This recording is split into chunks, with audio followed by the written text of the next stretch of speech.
Hello, my name is Madison, and I will be reading Ode to Much. I think sometimes you are nuts, golden as King Tut's tomb. Your brown eyes gazing up at me, sweet as chocolate cream pie. Pretty, tight green collar.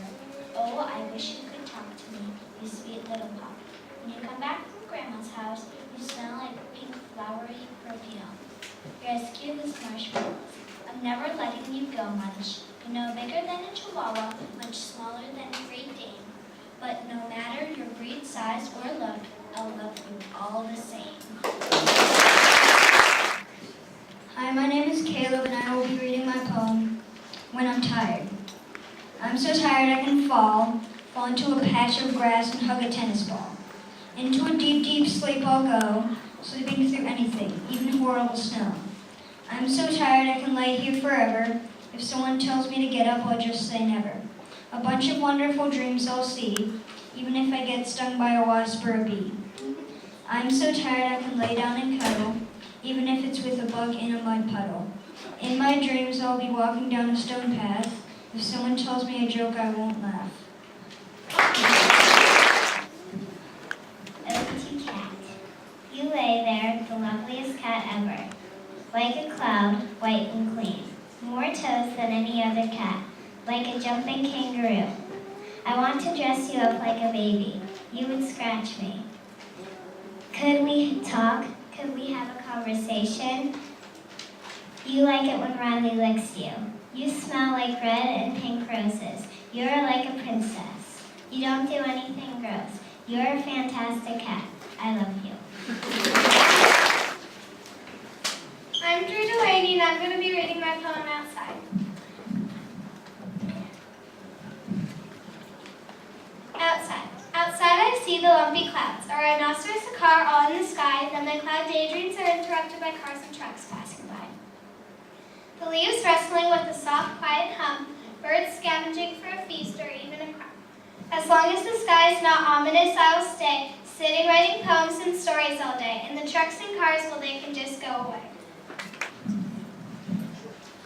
Hi, my name is Elizabeth Nielsen. The name of my poem is Outdoors. Birds chirping in the vibrant trees, leaves and clovers, different kinds of greens. Tree bark with colors of brown, so you shouldn't frown. Lots of grass, big trees, and birds flying free. Cars driving by, lots of flies, great weather, bird feathers. That's all I see, and that's enough for me.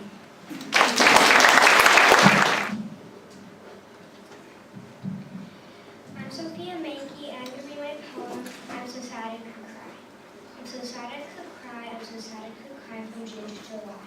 Crawl under a table, stay put, but I won't obey. I'm so sad I could fall, cover my head from the world, sit by the window, sit. I was so happy that I will, that's it. I'm so sad I'm depressed, oh, I'm oh so depressed. I'm ready to be able happy. Happy is just so sad. Thinking it over, I might stop. I'm so happy, I'm sorry I stopped.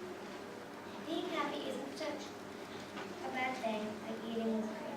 I found the best way I could to make me not scream.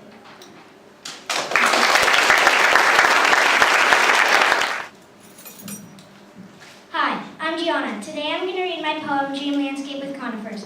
The warm autumn sun shone brightly on my face as it began to set. The pine smell had no longer bothered me because I was in this magical place all day. Dust got into my sandals as I walked towards the sun. As I took one step closer, the sun looked so close but was so far away. The mountains were now so close, it looked like you could touch them. Just beyond the mountains, the sun was right there, so close you could touch it. The sun just finished setting, and it was now dark. The moon arose, and I touched the cold silver moon. Just in front of the mountains, there was a horse waiting to take me back to my home.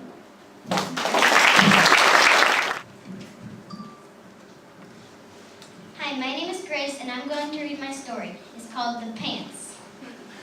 Once upon a time, I was a pair of pants. I had tan skin and no hair. My eyes were brown and my mouth was silver.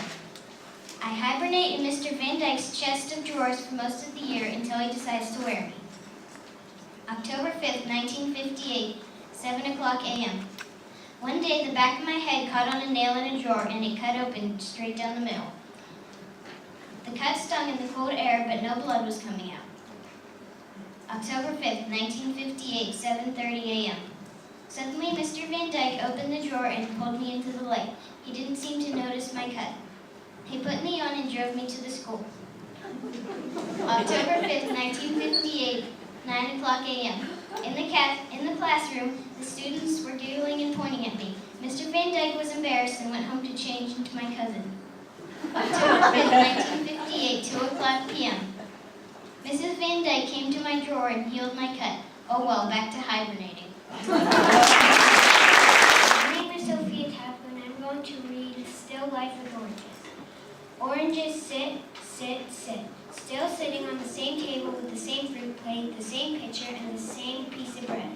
No one thought of eating them, but there wouldn't be life without oranges. No life at all. The sour wind blows in the window, leaving the bread freezing cold with no coat to feel welcome. But still the oranges sit with their warm orange coat to protect them. The water pitcher goes freezing cold from the same sour wind that made the bread feel unwelcome and bursts into shatters while the water squirms for comfort. Still the oranges sit, remaining in the same position, sitting, sitting, sitting. Frighten me at all. Fifth graders. Inspired by a poem of Maya Angelou. Creaky stairs at night, scary bears don't give me a fright. Life doesn't frighten me at all. Bees buzz in my ear, mosquitoes that come too near. Life doesn't frighten me at all. Scar-giving golden wars, monsters glue to the board. Life doesn't frighten me at all.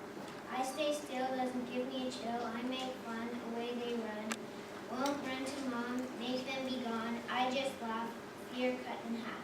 Life doesn't frighten me at all. Drowning in deep water, morphing like Harry Potter. Life doesn't frighten me at all. Psycho Jaws and Saw, nightmares could leave me in awe. But life doesn't frighten me at all. Mean dogs off the lead, scared people that do bad deeds. Don't run away from a bad day. If I'm afraid at all, I'll just get up and play. I have a magic shield that I keep ready to wield. I can fly through trees and climb mountain heights. Life doesn't frighten me at all. Not at all, Not at all. Life doesn't frighten me at all. I'm going to be reading a poem called Color. I am pine trees, apples, and clover. I am palm trees blowing, plants rustling, a Hawaiian grass skirt swishing. I am a child of mint chocolate chip ice cream cone on a hot, hot day. I am a bubble of mint bubblegum burst. I am standing barefoot in fresh cut grass. I am frogs croaking in the forest. I am the crunch of cucumber. I am evergreens rustling in a cool fall breeze. I am dreams of hot summer days. I am blankets warm out of the tropics. I am someone's apple snow.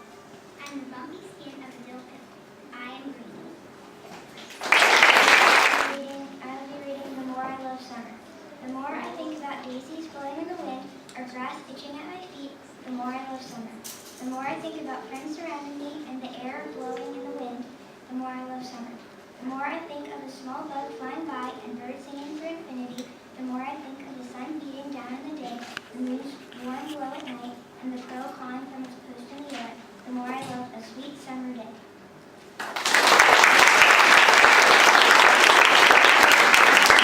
And now I'll be reading Breath by Breath with Delora.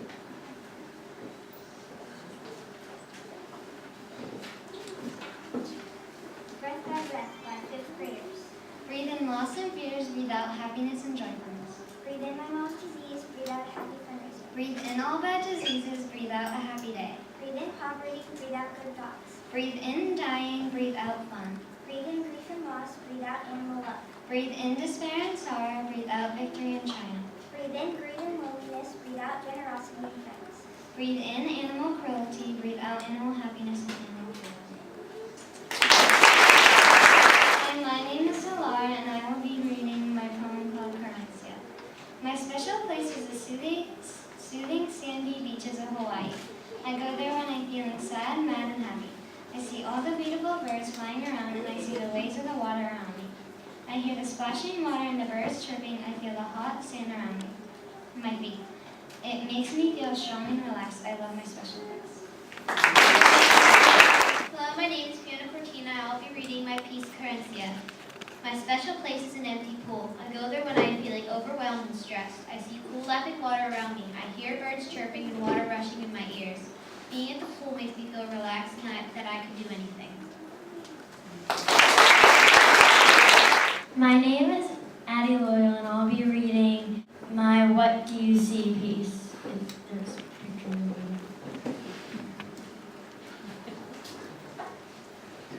I thought I was alone. When I saw the strange shadow, it took all of my strength not to jump. I have received a letter from a friend. It said, "Dear Annabelle, I feel I am in danger. On the lunar eclipse, it shall be time to pass my power. I wish for you to have the magic. I'm giving you $100 for the journey. Burn the letter and make sure you watch it burn. Sincerely, I knew something was wrong when I saw his name was crossed out. Then I saw the strange shadow. I watched as the letter burned. Then a piece of the letter flew out. It was a picture of some creature, a creature the same shape as the shadow."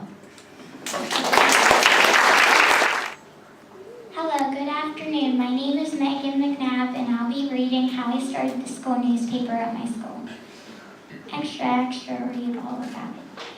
Why did I sign up for the Young Writers Institute? I love writing. I just wanted to tell you what I started at my school that inspired everyone to write. Well, on a weekend in 2013, I was reading a Pittsburgh Junior Times paper, and I was interested in the newspaper.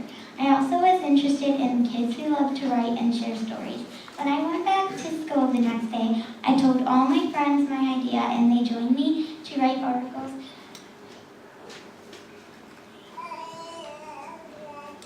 for my newspaper. We told our school principal, and he adored our idea. First, we came up with a name for our newspaper, the Brookwood Gazette. Next, I started to work on all my articles. I had my teacher help me with my bright ideas and met with my principal again with my finished articles. I got another idea to have my newspaper benefit a local animal shelter, Animal Friends. After that, I released my first newspaper in late May. I was so pumped to see everyone buy the newspapers. I was proud when I raised $30 for Animal Friends just from people buying our newspaper for 5 cents. I went to Animal Friends with my donation. They gave me a huge thank you. When I went back to school in 2014, my newspaper opened up to the whole school, which was 3rd and 4th grade. I worked with an editor to finish newspapers, and at the end of the year, we made 7 well-written newspapers.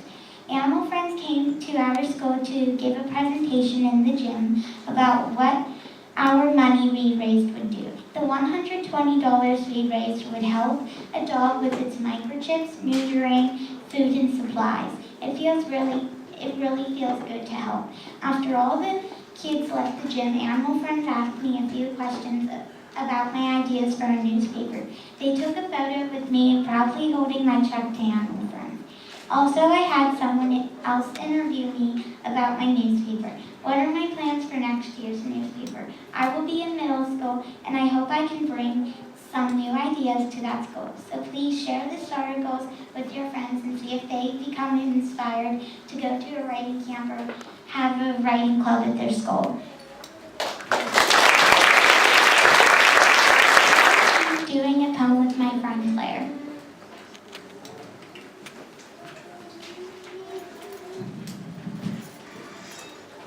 Breath by breath, made beautifully by the 6th graders.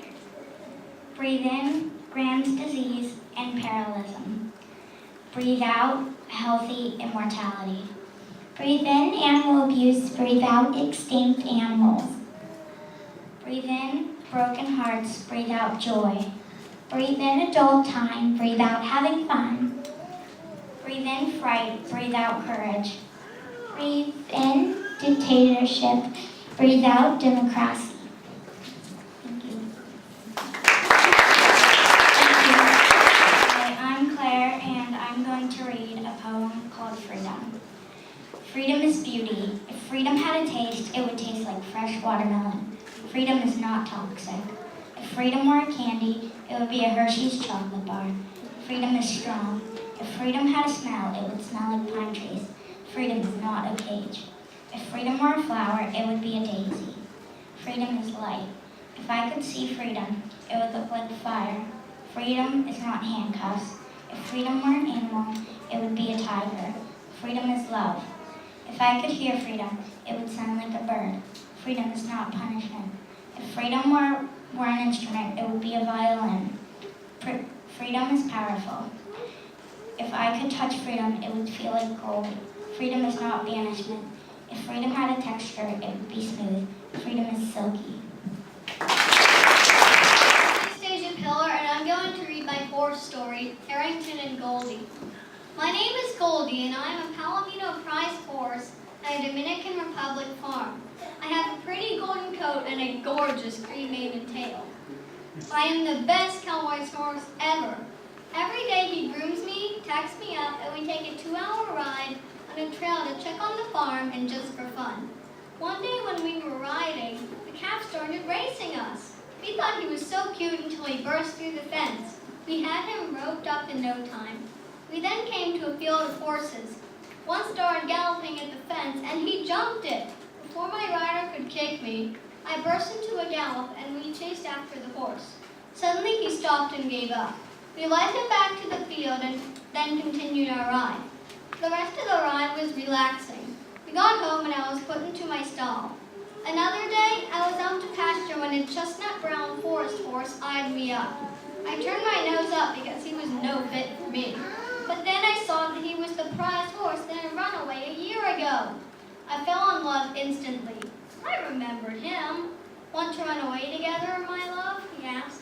I told him that I was a prize horse, so I could not. But I would think about it. The next day, my mate allowed himself to be caught. He was tamed and we had a foal together. Midnight was born and she took her first step beautifully. It is so strange, but she has come to love Peaches. I can't wait for my life ahead. Good afternoon. My name is Nora Carter. I'm going to read three things to you. The first one is called Self-Portrait. I am Rose, fresh apples, the smoke from a fire. I am a scorpion ready to sting, lobster claws, and the pucker after you put on lipstick. I am crab in dessert of apple pie with strawberries, like a package with a crimson bow on a velvet couch in a red room. When you feel blood trickling from your knee, hot enough to be fire, like a small fox, it's me, Nora.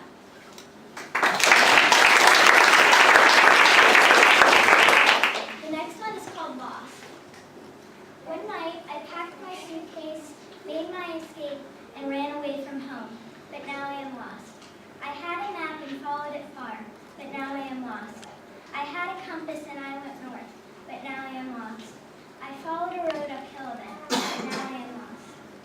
I set my suitcase down in hopes that a car will stop, but now I am lost. My name is Sarah Gold, and I am lost. I am lost. I am lost.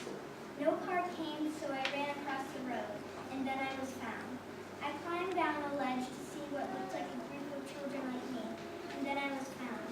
They greeted me, a group of children once lost and tortured, and then I was found. They gave me a hut, some food and some water, and welcomed me as one of their own, and now I am found. It's called The Moron. It's a song. The more I see the flapping of a black hummingbird and the pine tree standing so tall, the more I hear the buzzing of a yellow bumblebee and the chirping of a brown bird. The more I smell the pink flowers standing so tall, and I feel the yellow butterfly who's resting on my finger.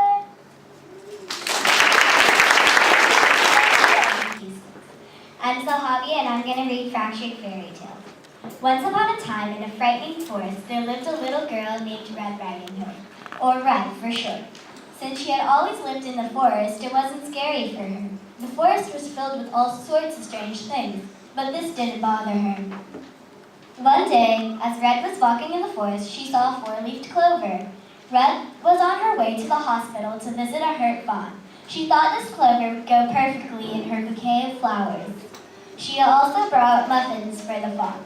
As soon as she put the clover in the bouquet, all the flowers died. Red slipped in some mud and got attacked by snapping sunflowers and broke her arm and leg. Not only did she break her arm and leg, she had to pay an arm and leg for a nurse to come get her and bring her to the hospital. Red was put in the bed next to the fawn. As Red was sitting on the bed, she realized all her troubles began when she found that four-leafed clover. Red threw the clover away and, like magic, returned to her original state in the forest. Now she could deliver the flowers and the muffins to the fawn, and she lived happily ever after. Hi, I'm Matthew Cohen, and I'm going to be reading two 6-word stories. My first one is Truck Hits School, No Found Driver, and my second one is Car Hits Pedestrian, Driver Fined $7,000.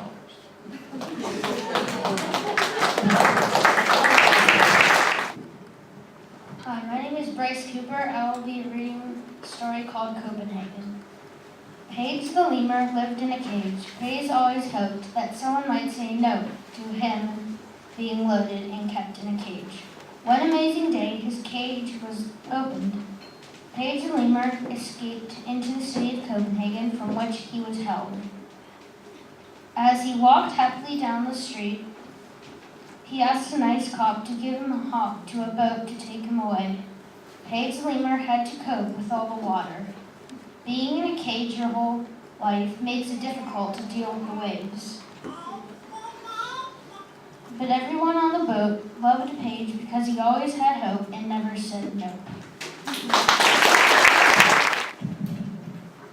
Hi, my name is Meg Ironman, and I'm going to be reading a poem called Freedom. Freedom is a bright glistening star up in the dark night sky guiding my way. If you could hear freedom, it would sound like the risky beat of a drum. Freedom smells like the wet, earthy air after it rains in the spring. If you could touch freedom, it would feel like dry grass on the soles of your feet. Freedom tastes like a breath of fresh, crisp air. If you could see freedom, it would look like an open field. Freedom is a soft snowflake melting slowly on the tip of my tongue.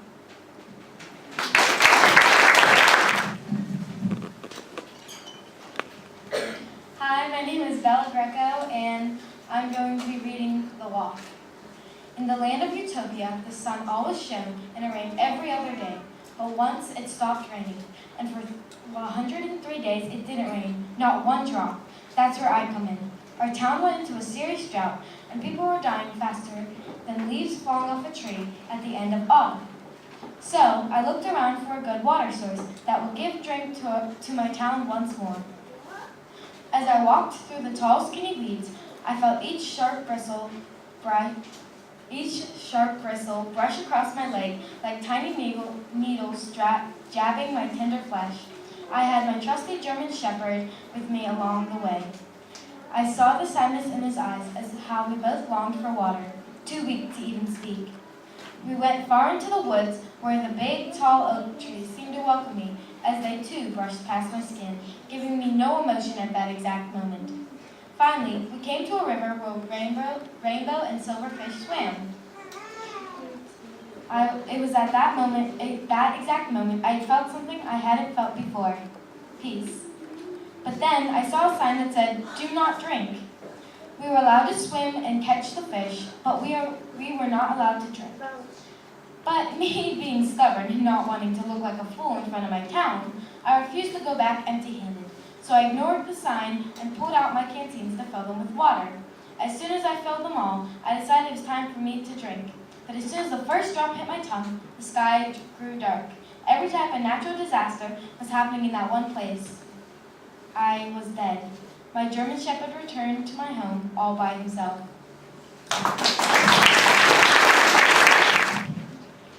Hi, my name is Anthony Harwick, and I'll be reading Rock Unzel.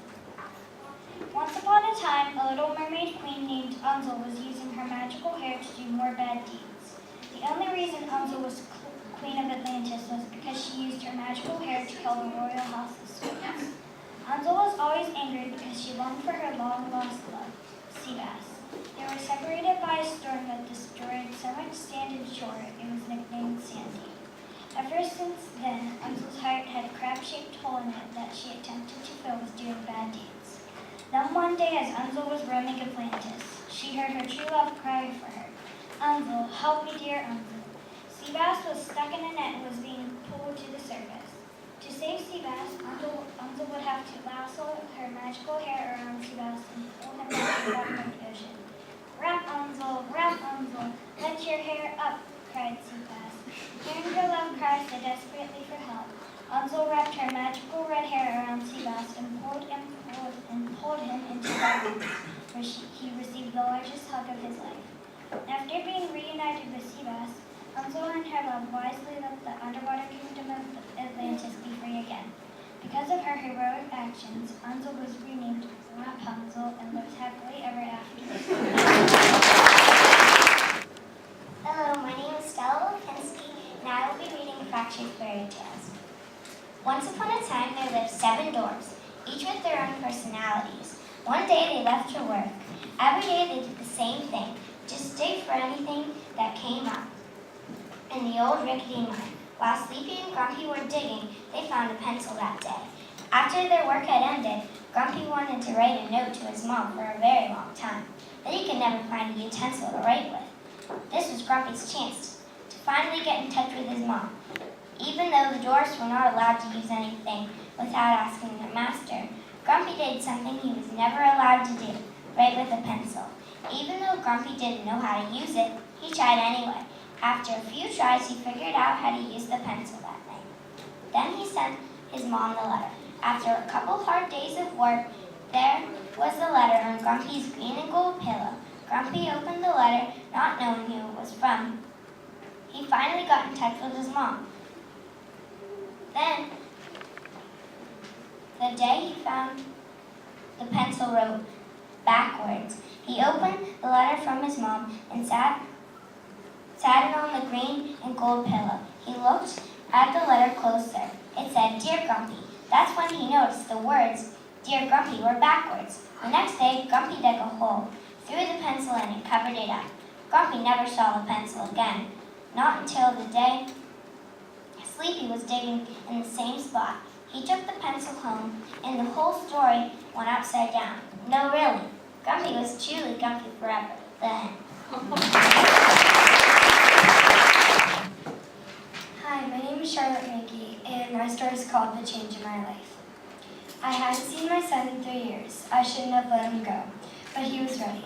I solemnly walked into the cozy kitchen wearing my favorite fur coat and settled myself into the white rocking chair near a brick fireplace. My husband handed me the mail. I smiled up at him leaning on the back of the rocker. I peeled open the flap of the letter on top of the pile. I read it to myself before making a whimper. My husband stole the letter from my hand, and a couple minutes later he fainted. I knelt down next to him and let out a sorrowful wail before breaking into tears and threw the letter into the blazing fire. Sobbing, I watched it burn into nothingness. Hello, my name is Audra, and I will be reading from The Nation of Happiness. In the nation of happiness, very far away, lies the people of happiness, enjoying their life, no care in the world, as praise of earth. The land of happiness, they are never poor. They speak the language of happy. They always wear bright colors, like yellow, pink, and orange. They eat happy foods like cake and cookies. They have happy jobs like dancers, singers, and clowns. The kids go to happy school to learn happy things. But when the day is over, night is here, darkness has come, color is gone, time to sleep. The country of happiness has now changed. The country of sadness is now here. People cry and weep, the day is gone. We should fill people's minds that they can live this day again. Just a couple more hours till daylight. The sun will be up, light will be here, night will be gone. The country of sadness becomes a country of happiness. Hi, my name is Enya, and I'm going to read a poem called Winter Silence. When do you know winter is coming? Cold climate, the temperatures are going down. People are getting their winter gear. Coats, boots, mittens, earmuffs, skis, and sleds. People are going to the stores to get snow blowers and shovels. The days are getting shorter, getting dark at 6 p.m. and dark at 6 a.m. The animals are leaving, like birds and butterflies. Birds going down south, and butterflies going to Mexico. That's when you know winter is coming.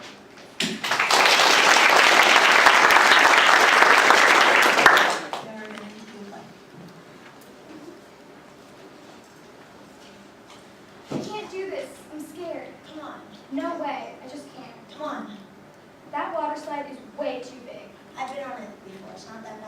looks pretty big to me. What do you want me to do to get you to go on the water slide? Nothing! There is nothing you can do to get me to go on that water slide. You're supposed to be my friend. Why would you do this to me? Why would you do this to me? Don't be a baby. There's people staring. I'll help you.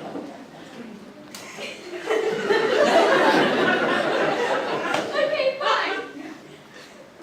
I'm closing my eyes the whole time. I'm afraid of heights, you know. Okay, let's go. I can't do this. Yes, you can.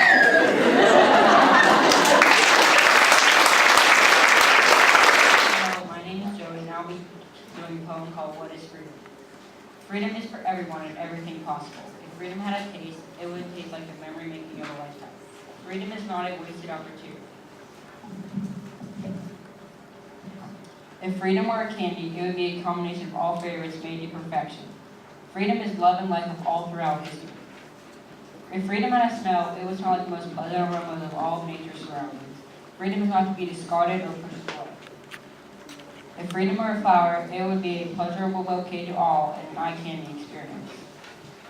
Freedom is the dreams of a great tomorrow and an even better day to follow. If I could see freedom, it would look like all the people, no matter which race or religion, all on equal terms. Freedom is not to be mistreated or misused. If freedom were an animal, it would be a brave and heroic one of any kind, soaring in the sky or jetting across the free sea. Freedom is to be enjoyed and cherished. If freedom had a sound, it would be the joyous sounds of laughter and never-ending love. Freedom is not giving up the fight, no matter what happened. If freedom were an instrument, it would be one that was pleasant sounding and very loud, coming from all and any. Freedom is everything desired by everyone. If freedom had a texture, it'd be of every favorite color of all the citizens here. Freedom is not bullied, pushed around, or told it's not good enough. Freedom is a truly fantastic experience that is to be taken and not abused, given to everyone, and is allowed to be applied to everything.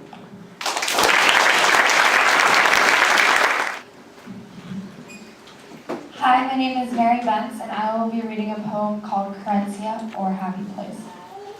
My Carencia is a stage, opening night, a full house. The crowd roars as I step onto the stage. My name is a household one, everyone knows it. The lights burn my pale skin. It is not an uncomfortable burn, it's like a warm hug. I'm in my costume, my hair and makeup styled to perfection, my feet hugged in the familiar grip of my dance shoes. I can feel the anticipation. I hear the orchestra begin to play. The Broadway stage may intimidate others, but not me. It is where I'm most happy. It is my strength. It is my courage. It is my happiness. It is my Carencia. I'm Megan, and I will read my poem, Shells of My Memory. I will live in a house of glass, a crystalline structure shimmering in the sun, surrounded on all sides by the moody Pacific Ocean, lapping at the sandy shores of this place that isn't quite here or there. Bookcases cram the walls, brimming with their paper treasures, or trite, pointless public obsessions like hashtags, Instagram, and selfies fail to penetrate. Where I can quietly appreciate the rare shade of purple the sky is tinted on early mornings.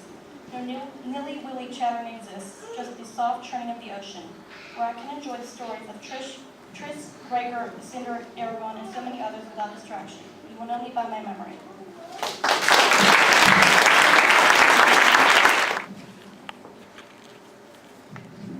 This is Riley, and we're going to be doing a poem for two voices. And it's called Lemons and Limes, and this is an inside joke with our group about lemons, and we have an inside joke with this, but this is just like about lemons and limes. I'm a lemon. I'm a lime. We're totally different. I'm yellow. I'm green. I'm a dessert. Lemon meringue pie. Key lime pie. I'm sour. I make lemonade. I make limeade. Gross. Well, this is saying about me. Well, I'm the limelight. Well, I'm with the lemon, like... I'm a citrus fruit. One better. No, you're not. I am. No, I am. What's wrong with you? Stop that. Wait a minute. Are we similar? Despite our differences, we're alike. No way! That's impossible! Stop copying me! Actually, we are kind of alike. Lime, what do you mean? Well,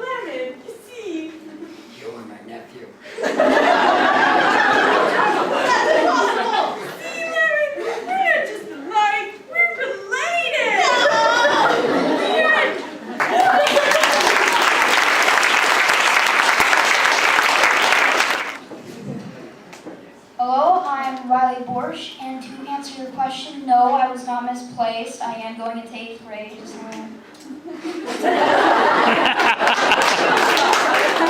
But today I will be sharing one of my fantabulous words, known as my kingdom.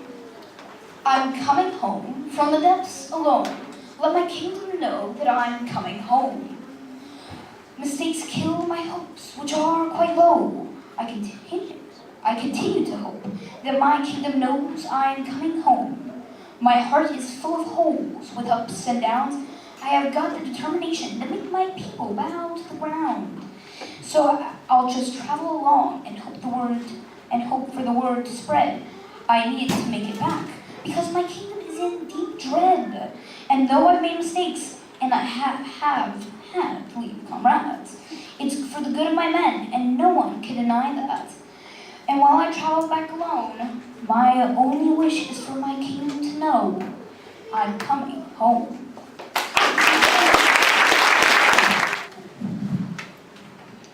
Hello, I'm Seamus.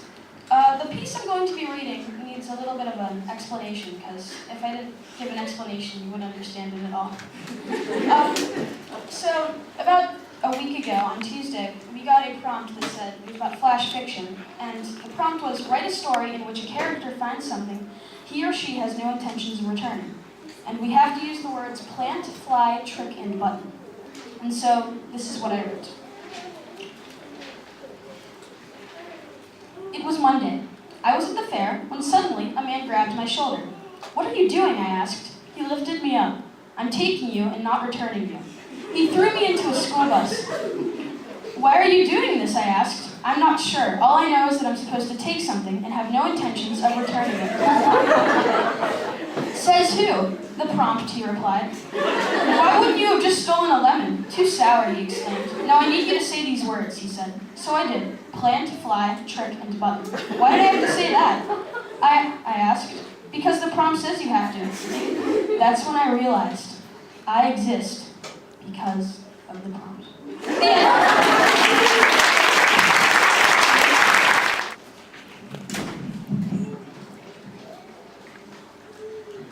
I'm Destiny. This is a free write poem I wrote yesterday and finished today. It's called Ruthless. They are ruthless with no limits. They want nothing but to tear you apart and eat up your heart, swallow your whole and just spit you out. They long to hear your pleas for them to stop the pain of their claws digging into your skin, leaving scars. And the worst of all is their scent. It seeps into your skin, you can never really get rid of it. Then they leave you there, dying, gasping for air, because somehow they had left you breathless when they walked by. And they expect that you'll be able to survive without them there. But now you are alone and scared, owned by them, since they had marked you, proclaiming that you were theirs. You are theirs, but they are gone. They left you. And that shows that lovers are ruthless. Hi, my name is Marissa, and this is What to Take on the Journey. On my journey, I will bring a flashlight so I can see in the dark, food and water so I don't starve or die of thirst. I will bring a pair of boots to carry me to my destination, a raincoat so if it pours, I will be protected, a compass so I may find my way home, a magnifying glass so I can see what can't be seen with just the naked eye. I shall bring a knife so I can cut through any plants that stand in my way. I will bring my sight so I may see anything and everything. And on my journey through the jungle, I will bring my thoughts so that I can think of my past home.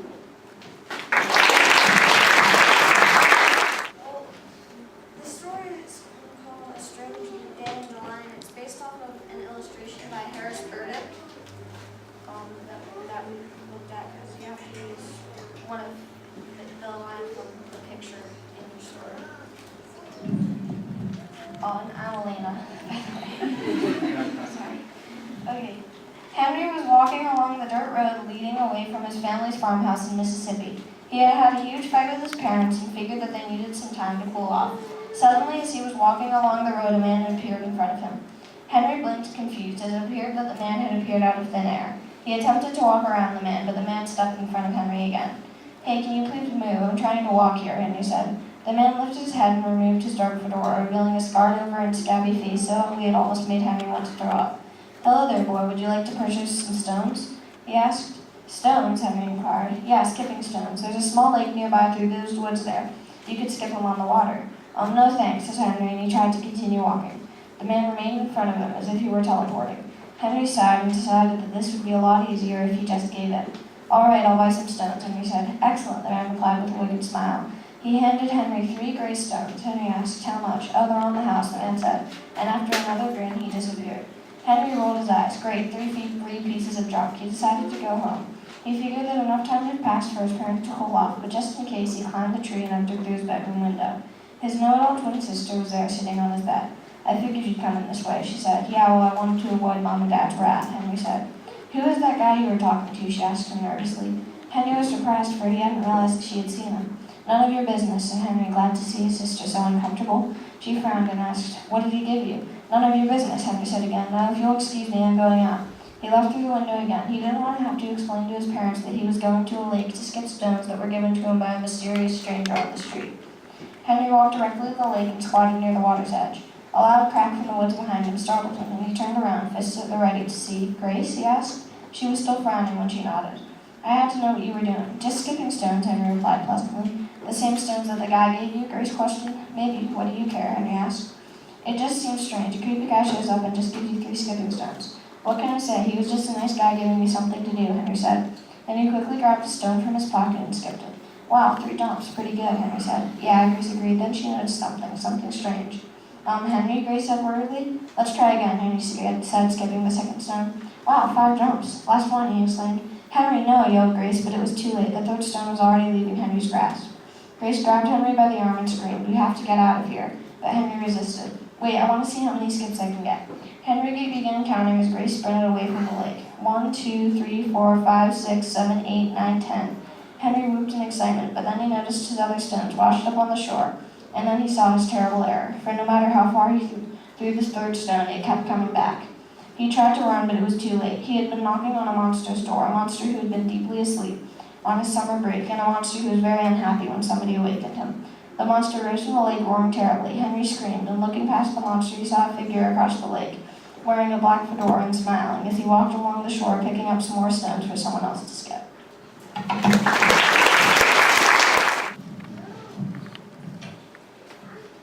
Hi, my name is Emma Holtz, and this is a piece I call Querencia, which is Spanish for happy place. An empty library is my Querencia. The books surround me from every angle, like an enemy besieging a struggling city. I could spend hours there in my Querencia, the stories itching from their pages to be read, finally taken from their shelves and dusted off. When I pick up my favorite novel, I have a connection with it, an inseparable bond that never leaves me. It fills me with knowledge and keeps my imagination spinning. I am quite comfortable in my hoodie, my purple slippers, and my fleece blanket while sitting in my favorite lazy boy recliner in the early hours of the morning and the late hours of the night, hearing stories come to life in my head. Valerie and I are going to be doing a 2-voice poem.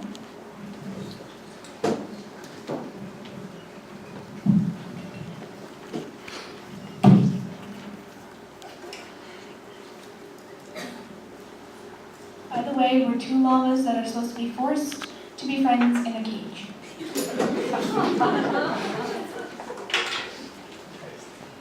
So hey, friend. So how's life as a llama for you? Yeah, great. Same here. Huh. We're the only llamas here, aren't we? So we're gonna be best friends forever. Just great. Excellent. I better get going. Yeah, see ya.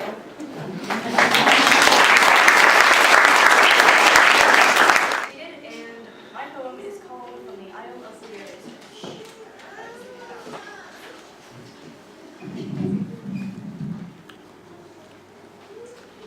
From the Isle of Vulgariousness, she spreads friendliness all around. Traveling from one location to the next, she seems to make everyone more joyful, kind, and generally good friends. Making new friends every single day. She's even brightened people's days from the Depression Republic to the Hatred Sea, but she's never visited the state of thought. Except for in our deepest of thoughts, lingering, softly speaking. Make some friends, she's always encouraged me, her voice reverberating in my head. And I'd promptly stand up, taking notice of those around me, always deep in thought. I'd speak a singular word, Hello. Spinning around, waiting for a response, I never get one. I'd think back on my respective stone, and I'd think. But one day, when she entered my mind, and spoke the same sentence as always, I stood up, saying hello, and spinning around. Somebody else stood, staring at me. Finally, it worked, I breathed out as I observed my soon-to-be best friend. Hi everybody, I'm Olivia McGarry. How are you? Okay, I will read my poem called Freedom. Freedom. It runs through my body, my hair, my head, my mind, my strength. I want to ring it like a bell, let its sound reverberate across the world so that everyone can hear that melodious tune. Freedom is like fresh spring water, clear, glistening, pure and perfect, a blessing sometimes taken for granted. Freedom feels soft and smooth like marble.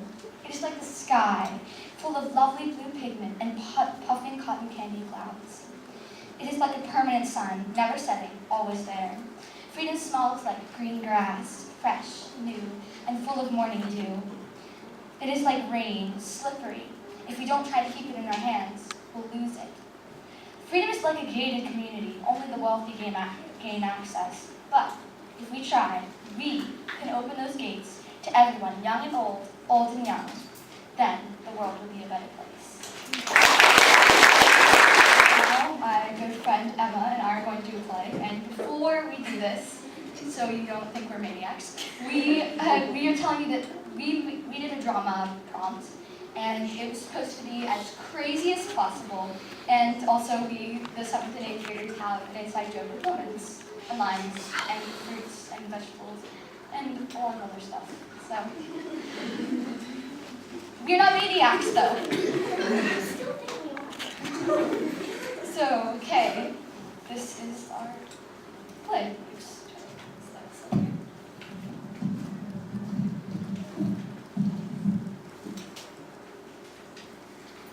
Oh wait, and I'm Butchie, the lemon whisperer banana. She is Abraham the apple whisperer. And this is the sacred lemon. Or I can just do a lemon. It's right there. Did you bring it? Why?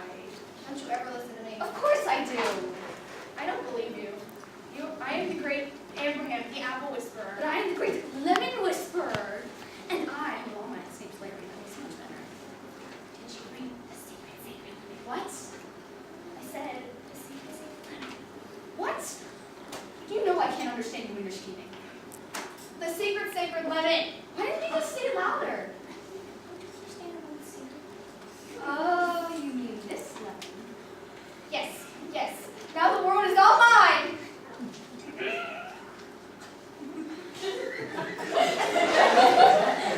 Ours. Yes, ours, yes.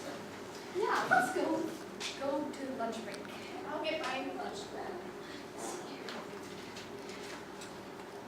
Peanut butter jelly.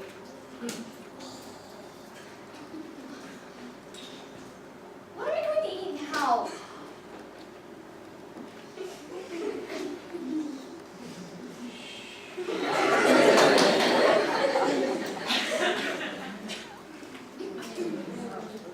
I love secret lemon. That's awesome. Who doesn't like secret lemon tea? What is your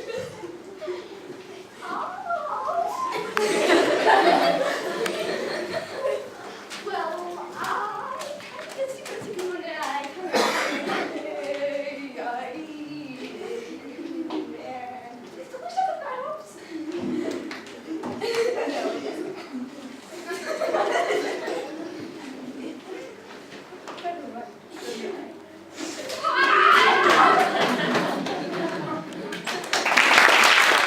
I'm Riley, and so the poem that I'm reading, it's like the styles of a ekphrastic poem, and that is a poem that's like told from this perspective of a painting, and the painting that I'm telling it that it's about is this poem. I mean, no, not poem, painting, and it's called Bullfight, and it was painted in 1933 by Pablo Picasso. So I'm writing my poem from the perspective of the bull in this painting. I look down at the sandy stadium floor beneath me. I see the rippling currents of crimson-red fabric clouding my left eye. Every day I buck off matadors thinking they can beat me with their fancy suits and brainwashed gray-eyed stallions. But they are wrong. I can beat them, and I do. Despite the boos of the tobacco-ridden men in the crowd and the scorching summer heat, I will beat them. They call me the champion, the king of men and creature of horn. Who have ever stepped into the arena, they call me the champion, but this is not what I want to be. I do not want to pulverize cruel men and be victorious, to only be cornered back into a wet, rotten, blood-ridden cell. I do not want to be a champion of king or a king of men and horned. I lose myself in doing so. I do not want to be called a killer beast, because that is not who I am. That is not my identity, at least it isn't for now. Every day I fight, every day I spill blood, I lose a teeny tiny piece of me. I lose a remnant of my true self, the self that is kind and caring and compassionate for all creatures.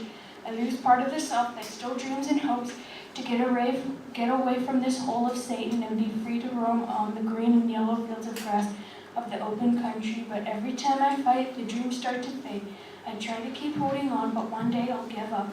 And my dreams will be forgotten, and I will be the monster that all people make me out to be. And I will be revered and mighty, a god that commands the matador's fate. But at what price? At what price will my power cost me? It costs one thing. It costs one thing that most take for granted. It costs your soul.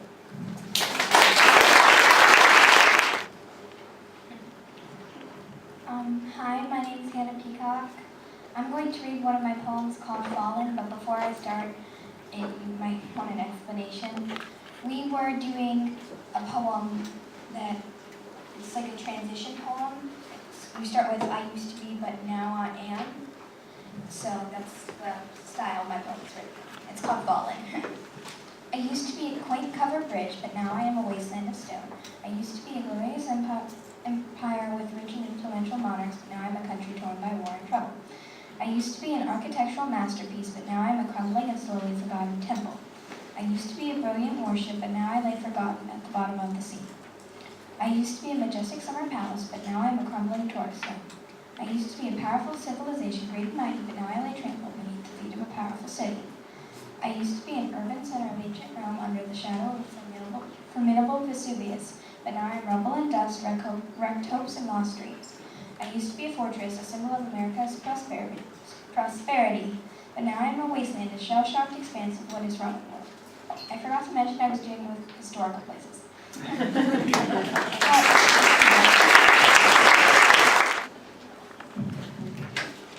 Hi, I'm Annie, and I'm going to be reading my poem, Signs of Spring.